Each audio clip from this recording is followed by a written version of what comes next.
Yeah, we thought that we would run over a few things all to do with interviewing, like how to structure an interview, what's the difference between behavioral and technical questions, common interview mistakes, that sort of vibe for today. Yep.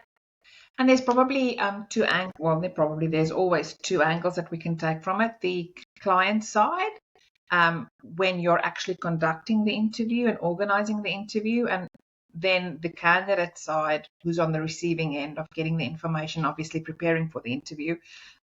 We just briefly this morning, Taylor and I spoke about the interview process and when it actually starts. And in our opinion, the interview process starts probably the day you put up an ad as a client, your talent department, or you as the hiring manager putting up an ad on Seek or on your website. That creates an expectation, a feeling with the candidate going, yes, I'd like to apply for this position. And that's where it starts for the candidate. Yeah, it sets the scene. Correct. They're judging, making decisions based on the ad and applying for it, but then also how are they treated throughout the whole interview process. So that's, I don't know if people actually think about that, but that's where it starts. Yeah. 100%. And from a client perspective, very important, like you said this morning, Taylor, it's that social contract. Yeah. That you're closing a contract with a candidate before anything has really happened. Yeah. And that's, I've seen candidates decide to take a role or not take a role based on their experience, not just in the interview, but setting up interviews, getting feedback. Was everybody in the meeting room that needed to be there or that was supposed to be there? Were they late? Yeah. What was the tone of the interview? What was the attitude? Yeah. But also on the flip side of that, in terms of like candidates, the interview process starts when you apply for that job as well. Correct. So when I'm reading a resume, that's kind of like, okay, you can talk the talk, but then the interview process is, can you walk the walk? Walk the walk. Yep. Yeah. So it's very much the same. Like client side, it's when you put the ad up. Candidate side, it's as soon as you apply for that job. Because again, you're setting the scene and you're setting the personality behind it. I guess you're setting that brand. So it does work both ways with that. And it does start very, very soon in the process. So it's right in the beginning, 100%. Yeah. And then I think it just builds from there. If you're a candidate that's suitable for a role, most organizations will shortlist candidates based on the application, which is where your resume has to do the talking for you. And we've spoken about tailoring your resume and making sure that your LinkedIn profile references the same as what's in your resume. And then from the shortlisting, clients will more than likely give you a quick call just to run through the details, make sure what they're reading in your resume is actually what they're looking for. And that would usually be the talent person if it's a bigger organization. In that process, if I talk about the client side, a small little thing like sending an email to the candidate saying, thank you for your response. I would love to have a bit more of a detailed conversation. Are you available these times and these dates? We've had clients just say, are you available this week? And then a candidate comes back and says, yes, I'm available at 3:00 on Wednesday. And then they're like, oh, sorry, no, we're not available at 3:00 on Wednesday. Yeah. Can you do Thursday? Yes, I can do Thursday at 11. Oh, actually, Thursday at 11 doesn't. So it's going back with specific dates and times that you would be able to ring the candidate and then ring the candidate at that time. Yeah. And candidates answer your phone at that time. Yeah. If you've scheduled in something and you don't answer, it immediately rings red flags. Yeah. Especially, it happens a lot. And I understand, like, if you're stuck in a meeting and things like that, but if you don't get back to them, like I had a candidate, we scheduled in at 3:00 phone call for a job. I didn't hear back from this candidate until after 6 o'clock that night. It was a text saying, "Hey, sorry, we're stuck in a meeting." That was 3 hours after our scheduled call. So for me, I'm like, that's 3 hours. Yep. So That's a immediately long you're time. thinking, it's a long time, and immediately you're thinking, even if you're suitable for this role, you're not instilling confidence in me that if You'll a show client up on says you have time. to be in a meeting at 11 and you can't make it, that firstly, that you will make it, and secondly, if you can't make it, that you will actually let us all know. Yeah. So unfortunately, that's the social contract Yeah. that you're stepping into, is if you're not communicating and if your actions speak louder than words, Yeah. unless you let people know and just be respectful of everybody's time. Yeah. And that goes vice Both versa. We've ways. had clients that Yep. the hiring manager rang in sick in the morning, Yep. and they'd let us know, and we can reschedule Yep. the catch up for candidates. I think people have become a little bit relaxed because it's online and you're not traveling into the city or you're not traveling to the offices. That shouldn't make a difference. No. You're still preparing, you're still getting ready, you're still making sure that you're presentable and that you've done your homework for the time that was scheduled, Yep. on both sides. And that you show up professionally as well. Like 100%. we've all seen the TikToks and everything like that. I don't care what you're wearing underneath, but this top half, like you could be in your pajamas, but you still need to show up looking professional. Correct. Yes, correct. And that sets the tone for the whole thing. 100%. Make Yeah. sure everything works. Yeah. That you've got a connection. And we also always share a candidate. It's not just their email address. We share their mobile numbers just in case there is something that happens and the client needs to call them to say, hey, let's do a phone interview. We're struggling with our internet connection. And from a candidate side, we're always there that they can ring us and go, I haven't been admitted to from the waiting room into the meeting. There's what's wrong, that we can follow up with them. 100%. Yeah, and then once you're in the interview, most interviews that our candidates are part of are a bit of a combination. It's a technical interview. Technical meaning, the technical guys, the developers, but if you're a project manager or a BA, it's those more technical, tell me what you've done, how have you done it, where did you do it? The technical part of your job, the how-to part of your role. Yeah. And a good thing to be able to get those questions like clients interviewing, you've got technical and then behavioral. So with the behavioral questions, you don't just want to ask like yes or no questions. Like you want to be quite specific with that. So instead of just saying like, tell me a little bit about yourself, obviously there is a place for that. But then something that's a little bit more structured could be, if they are in a leadership role or a project management role, can you describe a time where you had to deal with an upset customer and how did you handle it? Yep. It's an open-ended question, but you're making sure that you're getting the right answer that you're looking for. Especially if this person needs to be like if they need those soft skills like problem solving, communication, stakeholder engagement, that sort of space. So you really need to come up with standardized questions because you want to give everybody the same opportunity that you're interviewing. To have the same answer. Yeah, so that you can have the same compare questions. So you can compare the answers that are coming back. Yeah. We've also had in the past, and I always ask this when I'm setting an interview, is there anything specific you would want a candidate to prepare? And that probably comes in both technical and behavioral. But on the behavioral side, what's always really beneficial is if this is not a brand new position and you've had somebody in this role and there might have been a reason that the person didn't work out, or if you look at the time that the previous person was in the role, maybe some gaps, specifically ask about those areas in the interview of new candidates, so that you can address what was lacking in the previous role. Maybe you didn't realize that the role had so much stakeholder engagement involved with it.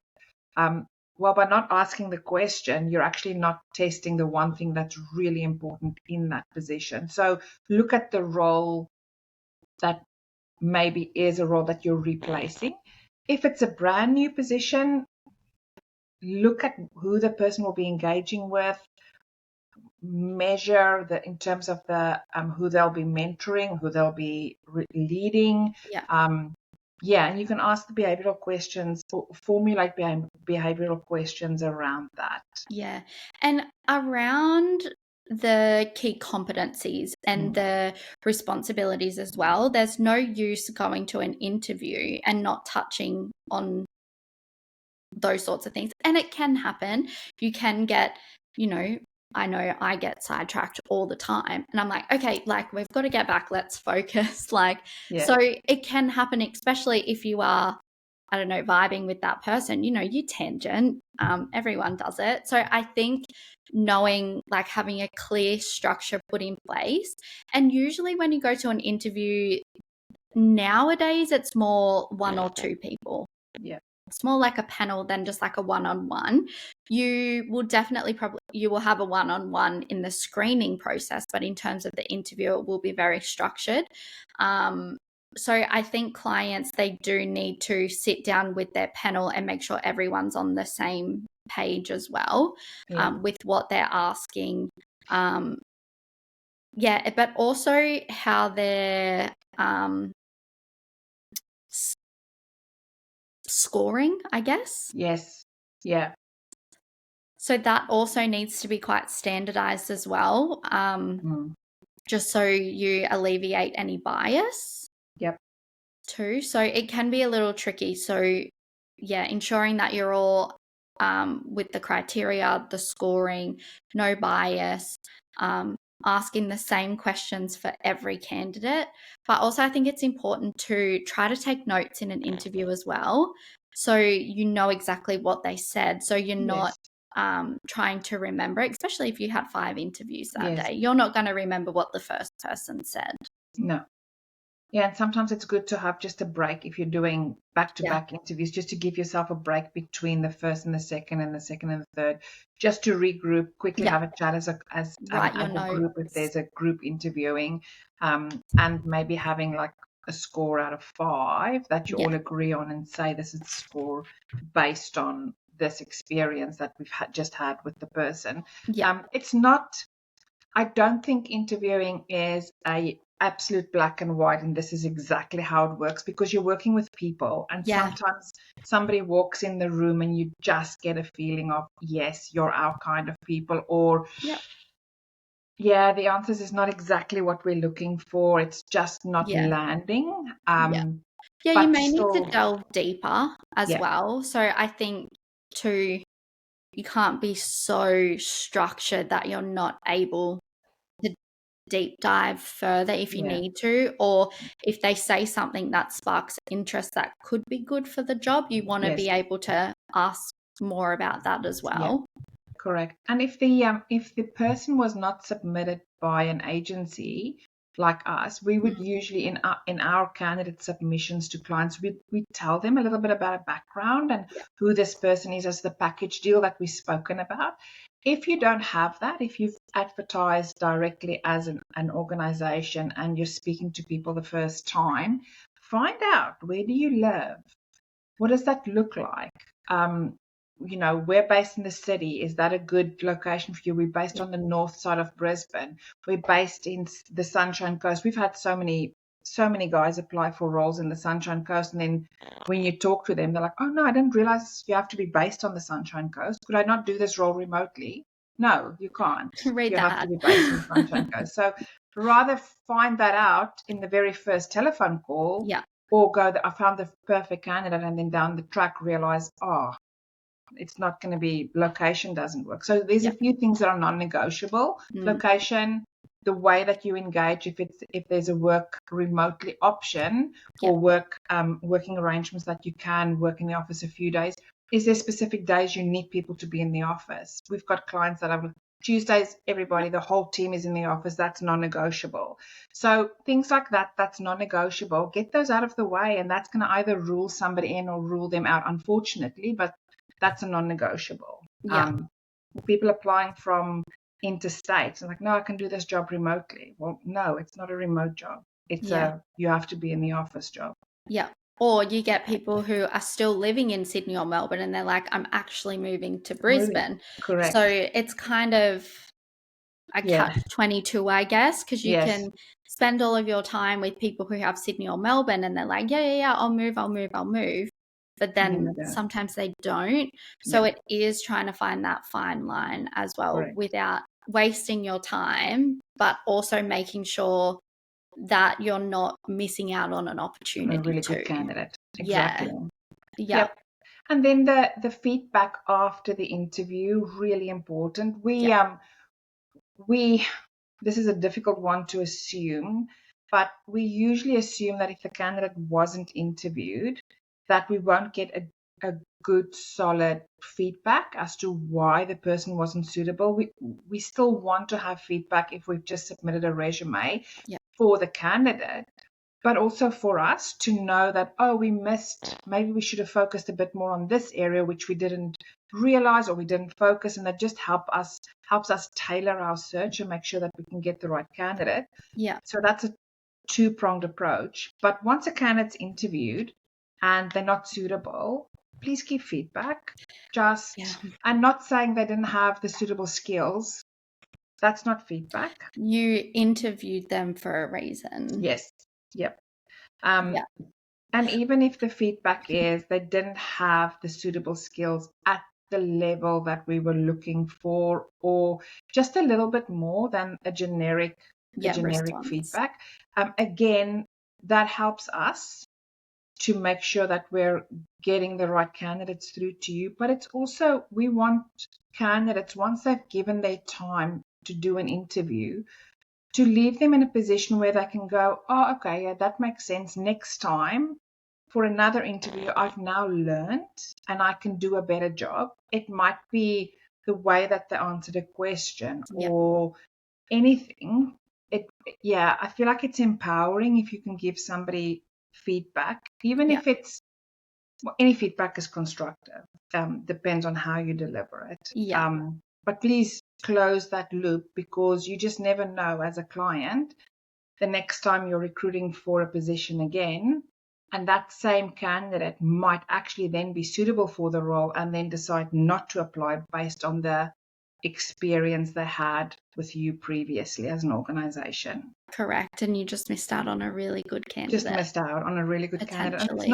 it's not very difficult to close the loop with a candidate and just go, thank you so much for your time. Really appreciate on this occasion. We weren't successful based on these reasons, but we'd love to stay in touch. Yeah.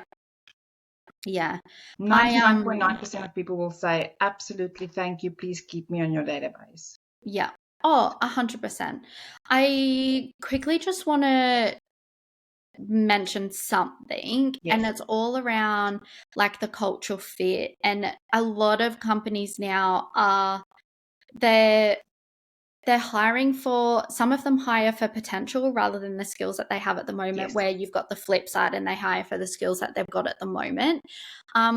I had a meeting this morning and there was something that really, again, like they hire for potential and then they train. Like you can't teach someone how to be a decent human, but you can teach someone skills.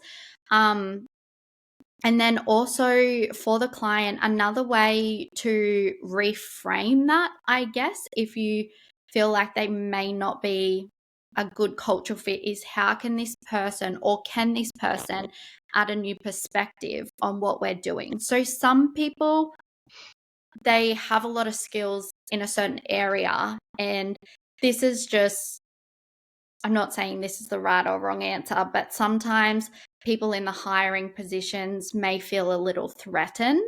So it is, how can this person add a new perspective to our team? Or how can this person add in a new skill set to our team?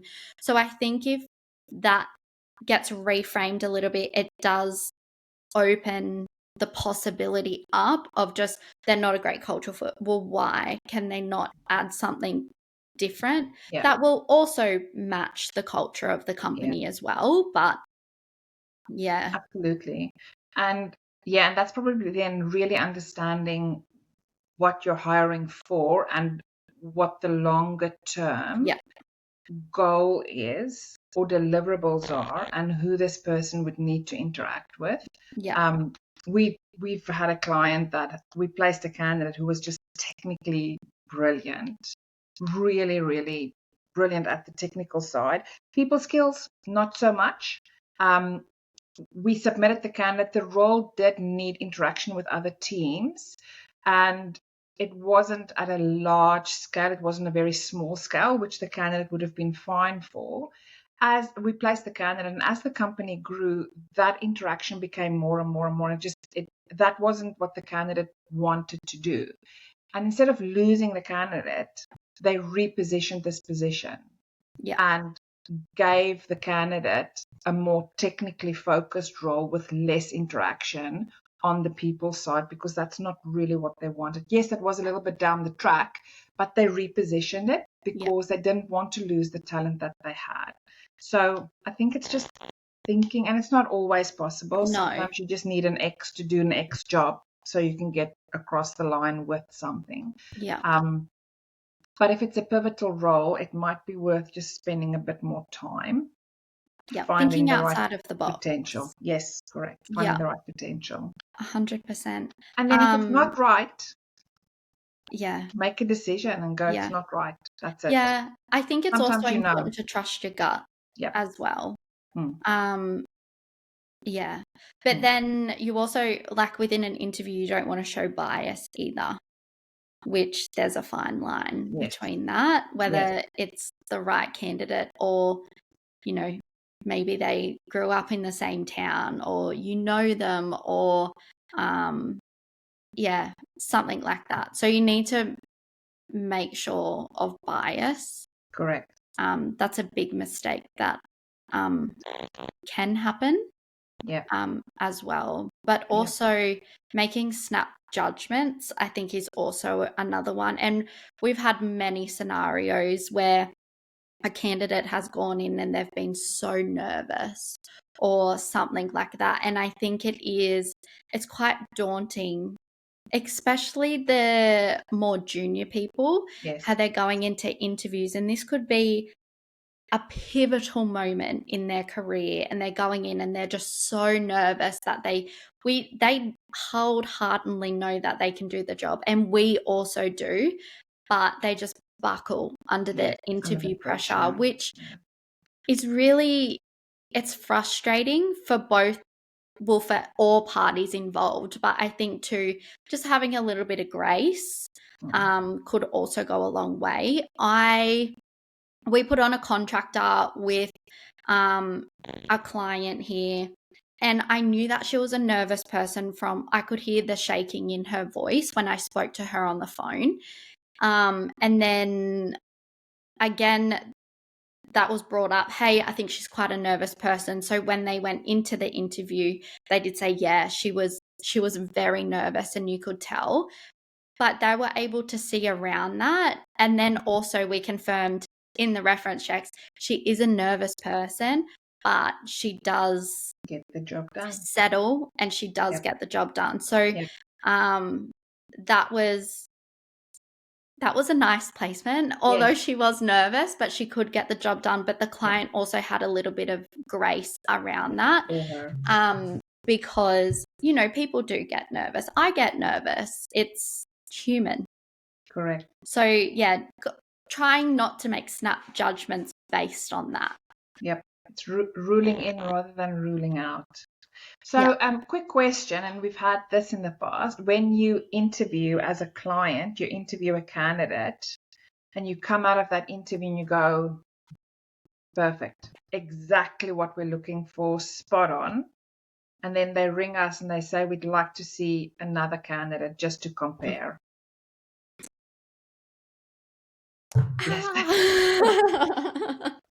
It's so frustrating.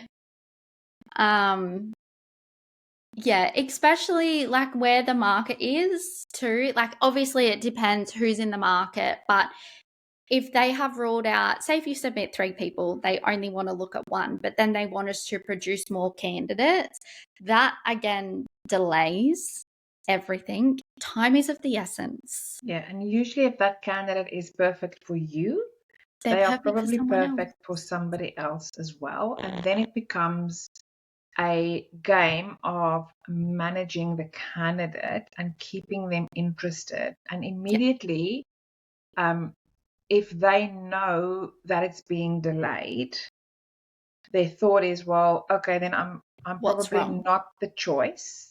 So I'm going to start keeping my options open, even though I love the company, maybe they don't love me. Yeah. And even if we say, no, they loved you, They're just waiting. yeah. So that's a very, very tricky one. And I know that it would be great to have comparisons, but the 3 candidates submitted, if you wanted comparison, then choose one other out Yeah. of the 3 and interview 2. Yeah. Or interview all 3. Similar time as well. You don't want to have one Correct. interview one week and then an interview the other week. So Yeah. again, it steps back into our very first episode of this year, making sure that your timelines are set.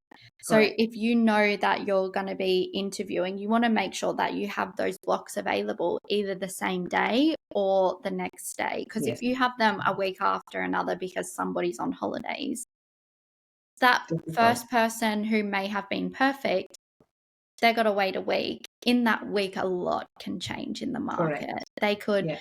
have other interviews. They could have been reference check. I think for a client, you need to assume, and we should never assume anything, but in this instance, you need to assume that they're interviewing at other places as well. Absolutely. Absolutely. So Yep. time is of the essence with Yep. this. And again, going back to that psychological contract. Correct. If you interview, you're both like, yep, perfect, excellent, but we want to go back out to market to see. That's saying to the candidate, do they trust me? Do they not think that I can do it? So it puts doubt in their mind already. Yep. Correct. So yeah, and we have that happen where a All the time. client wants to see another candidate, which I can understand from the client side, but there are repercussions if you make that decision. Yeah, and you could miss out Correct. on the candidate, and then the candidate that you chose to put up against that candidate might not be the right one, and then we're back at square one again, and it's just a revolving door. Correct. Or a circle. Correct. Maybe not, maybe more like a hexagon. It's like yeah. stop after stop, Ding, ding, ding. after stop, after stop. Correct. 100%. But so yeah. I think for us interviewing, our thoughts on that, interviewing is not an exact science. No. It shouldn't be. You're dealing with candidates. You're dealing with people. So try and keep it as standardized to make sure that you can compare answers to the same questions. Apples to apples, not apples to oranges. Yes, but also treating each individual interviewee as an individual interviewee. So, and that's not easy. And interviewing from both sides takes time, preparation. There's a lot of investment. If you've got 3 panel members, that's 3 hiring managers or managers' time involved in maybe 3 hours of interview if you have 3 candidates. So get it as right as you can, and try and manage the process by asking candidates the right questions. If you ask a candidate the right question, they will give you the answer. Or if they don't, your radar should pick that up and go, that doesn't sound right to me. Then delve into the question to find out, qualify the candidates really. And candidates, if you've got 7 other interviews happening, say that. I've been active in the market, there's other things happening for me, but I'm really interested in your role, and these are the reasons why. 100%. Yep. And again, flip side, well, on both sides, candidate and clients, if you do need more clarification, ask. You don't want to get to the end of an interview, that person leaves and they didn't get the job because you're like, well, they didn't answer it right. And it's like, well, did they actually understand the question?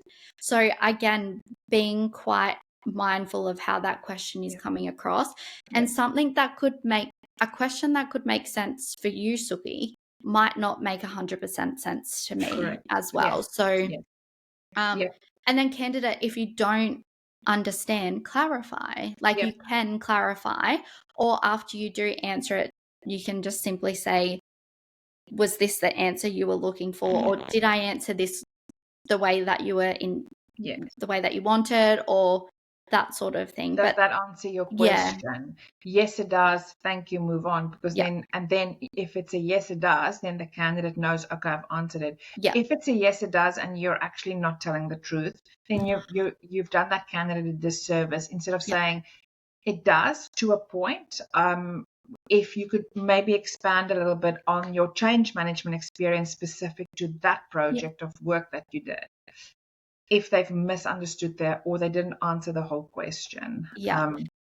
Yeah, I And think that yeah, that's exploring all options with the candidate. And of course, if you have to keep asking and asking and there's a asking and red asking and flag asking, there. there's also a limit to it. Yeah, But if you can see that they're answering the question, but there's just an angle missing for you, and you can see from the resume, or they would have done that, just clarify. yeah, Say, well, you've answered 3/4 of it. The other part I'm looking for is this. yeah. Um, And yeah, remember, this is for both. You're talking to a human. Humans make mistakes. They get their words mixed up. Yeah, I think a little bit of grace can go a long way in certain instances, mm, not all. yeah, Um, qualified grace. exactly. Yeah. So I think too, and we're coming back to that word of intentional.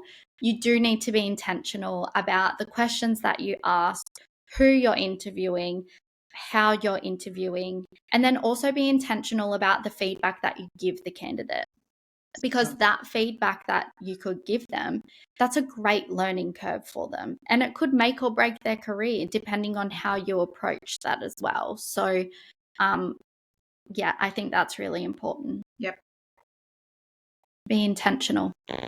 that's it. Yeah. That's our interviewing, 101, how I to guess. interview. That's not the answer to it, but that's the be aware The of gist. the gist of it, our experiences. All right.